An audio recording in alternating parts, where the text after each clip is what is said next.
Não há ninguém fiel como o Senhor. Apegue-se a Ele e deixe que Ele guie os seus passos. Bem-vindo ao Rocking Chair. Hoje, começamos uma nova série, uma que abrange 7 capítulos e segue um único fio narrativo, contínuo e ininterrupto. Ao entrarmos na história da Páscoa, quero compartilhar como estou abordando esta sessão. Êxodo 8 a 14 forma um único arco, as pragas, a Páscoa e a travessia do mar. Tudo isso culminando no Canto de Miriam, no capítulo 15. No momento, prevejo cobrir esse arco em 3 vídeos, mas à medida que eu avançar mais profundamente no texto, posso expandir isso, se a narrativa exigir. Também quero compartilhar algo pessoal. Nos próximos meses, passarei por uma grande reconstrução dental. Quando eu estava no Afeganistão, durante um confronto em que fomos emboscados, meus dentes da frente foram arrancados e eu nunca cuidei disso. O Senhor agora providenciou para que eu receba um conjunto totalmente novo de dentes, sem nenhum custo, e sou profundamente grato. Isso significa que, por um tempo, talvez eu não consiga falar com clareza, mas eu não vou parar de fazer vídeos. Se for necessário, usarei uma voz de IA. A voz pode ser artificial, mas a lição é minha. E se você está ouvindo em espanhol ou português, já está ouvindo uma voz de IA. Peço desculpas por isso.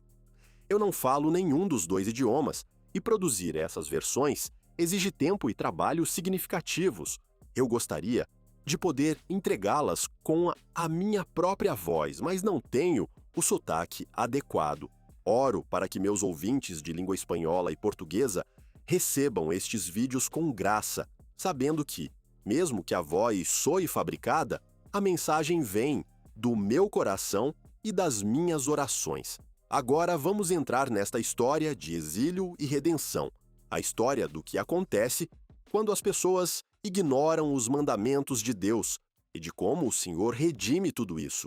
Quando você tiver tempo, eu o encorajo a ler a narrativa completa, de Êxodo 8 até Êxodo 14. Esta é a história dele, e este é o amor dele por você. Êxodo, capítulo 8, começando no versículo 1, diz: Então o Senhor disse a Moisés: Vá até o faraó e diga-lhe: Assim diz o Senhor, deixe o meu povo ir para que me adore. Se você se recusar a deixá-los ir, enviarei uma praga de rãs sobre todo o seu país. O Nilo ficará repleto de rãs. Elas subirão ao seu palácio, ao seu quarto e sobre a sua cama, às casas dos seus oficiais e sobre o seu povo, e até aos seus fornos e às suas bacias de amassar. As rãs subirão sobre você, sobre o seu povo e sobre todos os seus oficiais.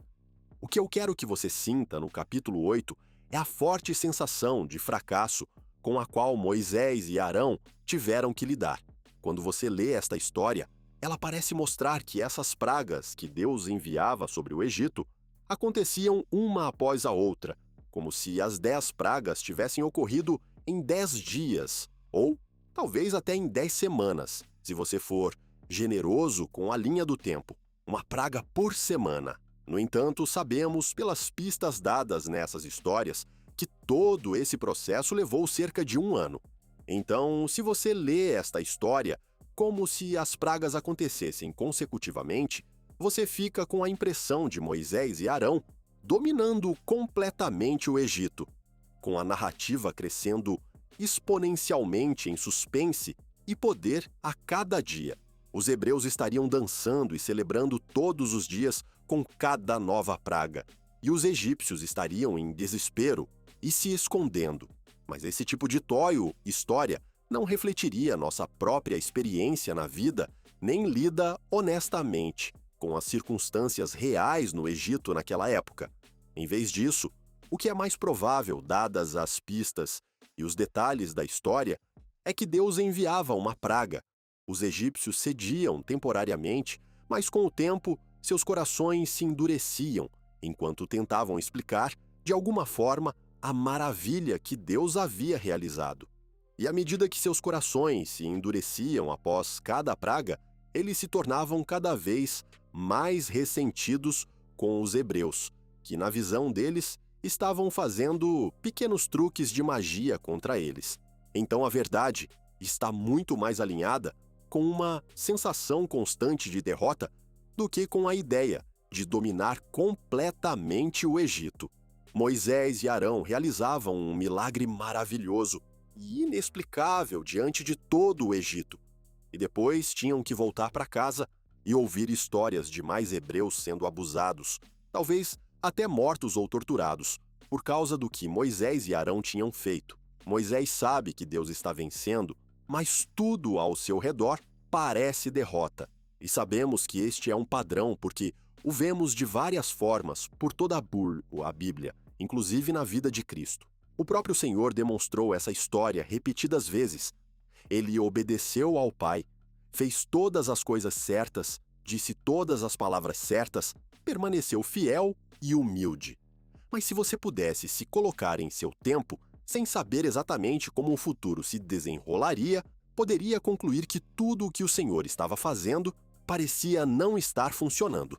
Na verdade, quanto mais ele falava a verdade simples e quanto mais libertava as pessoas, pior as coisas ficavam para ele e para seus seguidores. E depois que a igreja nasceu, vemos isso repetidamente, história após história, de apóstolos individuais sofrendo as mesmas circunstâncias e escrevendo cartas às igrejas descrevendo esse padrão, porque eles mesmos estavam experimentando essa ilusão de inutilidade, esse peso constante de fazer todas as coisas certas, mas receber resultados realmente ruins.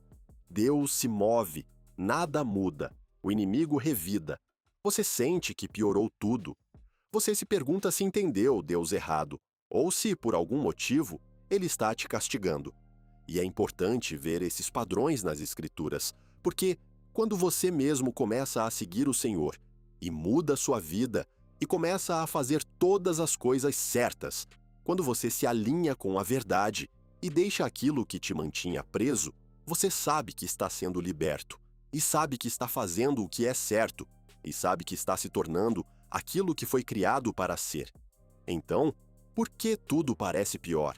E por que parece que você é a única pessoa que já passou por isso? Quando você vê os padrões nas Escrituras, pode ser consolado ao saber que você não é a única pessoa a experimentar esse padrão e que Deus não está te isolando nem te escolhendo para sofrer por algum motivo. E disso, podemos aprender o que significa andar pela fé. Os cristãos usam muito essa expressão, andamos pela fé. Mas às vezes eu me pergunto se aqueles que dizem isso realmente entendem o que significa. Esta história das pragas, começando em Êxodo 8, define essa frase para nós: andar pela fé e não pelo que vemos.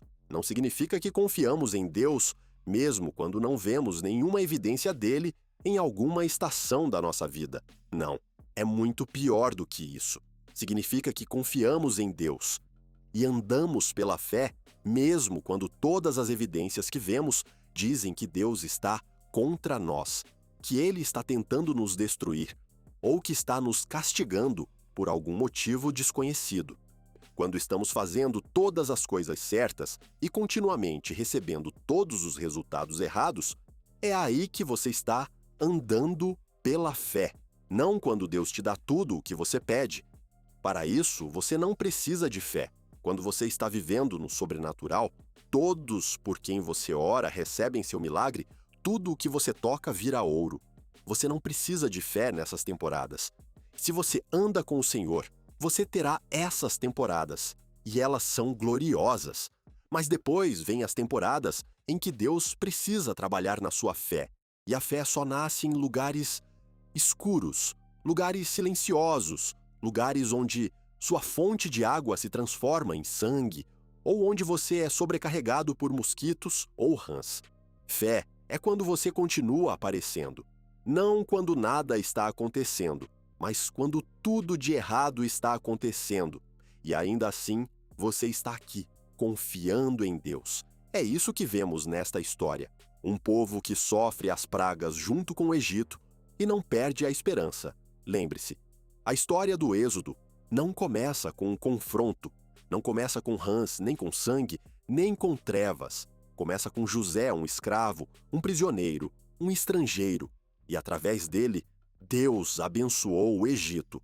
Antes que o juízo tocasse a terra deles, Deus já havia tocado suas vidas com bondade. Ele os salvou da fome, ele os alimentou com trigo, ele preservou sua água, ele interpretou seus sonhos, ele os advertiu do perigo antes que chegasse. Ele levantou sua nação quando ela deveria ter desmoronado. E note a mansidão de Deus nesses primeiros capítulos. Potifar compra José e Deus não o fulmina. A esposa de Potifar mente e Deus não vinga José. Potifar o lança na prisão e Deus permanece em silêncio. O copeiro se esquece de José e Deus não o pune.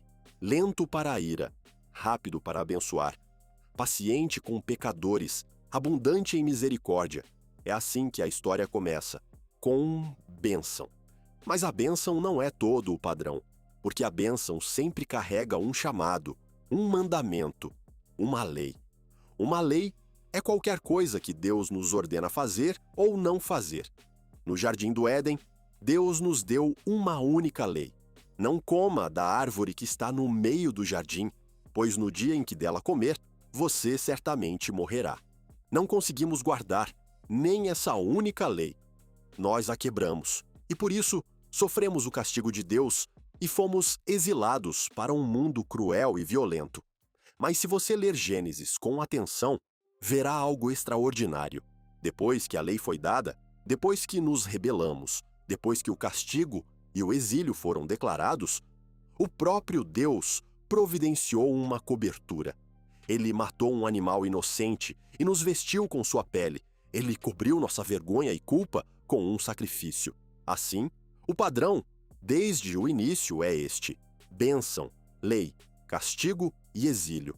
E depois, uma cobertura que Deus provê para esconder nossa vergonha. Quando Noé e sua família pousaram no monte chamado Ararat, Deus os abençoou com toda a terra e lhes deu 7 leis: não à idolatria, não à blasfêmia, não ao assassinato, não à imoralidade sexual, não ao roubo, não comer carne de um animal ainda vivo, estabelecer tribunais de justiça.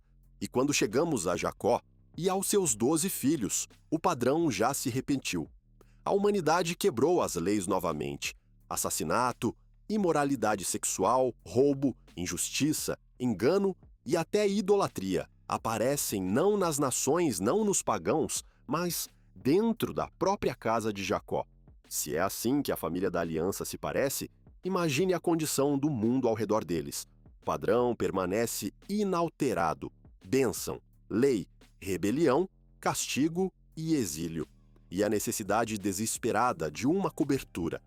Então, o que acontece com Jacó e seus filhos? A mesma coisa que aconteceu no Éden: exílio. Eles são expulsos da terra de Canaã pela fome e forçados a descer ao Egito. E assim como Adão e Eva tentaram cobrir seu pecado com folhas de figueira, os filhos de Jacó tentam cobrir seu pecado com a pele de um bode mergulhada em sangue. Mas, assim como no Éden, essa cobertura é uma mentira. Não esconde nada, não cura nada, não salva ninguém. A verdadeira cobertura vem depois. Não de um animal, mas de um homem, do próprio irmão que eles traíram, aquele que venderam, aquele que pensaram estar morto. Quando a família finalmente chega ao Egito e descobre que José está vivo, exaltado e governando pela mão de Deus, José se torna a cobertura deles. Ele os perdoa, ele os alimenta, ele os protege, ele cobre a culpa deles com misericórdia, assim como Deus cobriu Adão e Eva com a pele de um sacrifício inocente. O padrão está completo: bênção, lei, rebelião, castigo e exílio, e uma cobertura que só Deus pode prover. E em Êxodo, depois que os egípcios tomaram os hebreus como reféns e os mantiveram como escravos, vemos esse antigo padrão começar a surgir novamente: bênção, lei, rebelião, castigo e exílio. E eventualmente veremos a cobertura, até mesmo para o Egito. Observe esta narrativa comigo. Primeiro, Deus abençoou o Egito. Ele os abençoou com José e com o povo hebreu. Ele os abençoou salvando-os em um tempo de fome. Agora Deus dá aos egípcios um mandamento, uma lei da parte de Deus. Deixe o meu povo ir. Esse mandamento é uma lei de Deus para os egípcios. É uma lei porque Deus está emitindo uma ordem ao Egito. Ele espera que obedeçam ou sofram as consequências. Mas, como vemos aqui em Êxodo 8, o Egito endurece o coração contra o mandamento de Deus.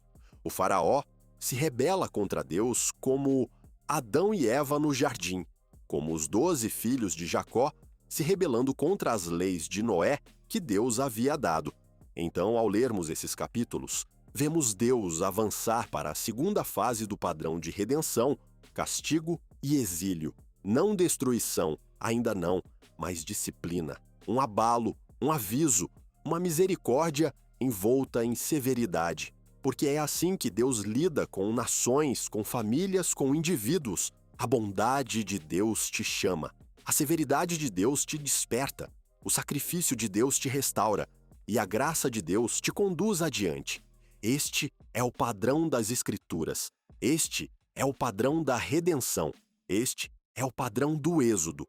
O evangelho escondido no Êxodo. E é aqui que faremos uma pausa por agora. Porque antes da Páscoa, antes do sangue nos umbrais, antes de o mar se abrir e o cântico se elevar do outro lado, algo mais acontece. Algo que não podemos ignorar. Uma nação que antes vivia sob bênção começa a se desfazer. A ordem moral colapsa. A verdade se torna negociável. O certo e o errado perdem sua forma. Os alicerces se racham. No próximo vídeo, caminharemos pelas pragas, não como curiosidades antigas, mas como espelhos. Espelhos do que acontece com qualquer povo, qualquer cultura, qualquer geração que endurece o coração contra o mandamento de Deus. E quando chegarmos ao terceiro vídeo, veremos a resposta que Deus provê. A cobertura, o sangue, a redenção escondida nas sombras do Êxodo. Bênção, lei, rebelião, castigo e exílio. E uma cobertura que muda tudo. Vimos o início do padrão. Depois veremos o que acontece quando o padrão se rompe. E finalmente, veremos como Deus o restaura. Este é o Rocking Chair. E você está ouvindo as minhas permutações. Deuteronômio, capítulo 30, versículos 19 e 20 diz: Hoje tomo o céu e a terra por testemunhas contra vocês, de que coloquei diante de vocês a vida e a morte, a bênção e a maldição. Agora escolham a vida, para que vocês e seus filhos vivam, e para que amem o Senhor, o seu Deus, ouçam a sua voz e se apeguem a Ele. Suas ternas misericórdias se renovam a cada manhã. Seu amor nunca falha. Não há ninguém fiel como o Senhor. Ele é um amigo verdadeiro que permanece mais perto do que um irmão. Esta é a história dele. E este é o amor dele por você.